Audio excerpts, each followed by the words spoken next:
क्यों, किसका डर है आपको? अभी भी फैमिलीज का, टाइम नहीं मिल रहा अब मैं, या अंदर से कोई कॉन्फिडेंस नहीं है, या मेरी वॉइस सही नहीं है, या मेरे से नहीं होगा, इसका डर है ना? क्या ये आपको रोटी खिला देगा? ये सभी चीजें खिला देंगे? इनका आप दिमाग में जो फंडा लेके बैठे हो, ये खिला देंगे आपको? या कोई ऐसा जादू होगा उसका इंतजार कर रहे हो?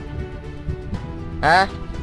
शुरू भी नहीं किया अभी तक और इतने बहाने।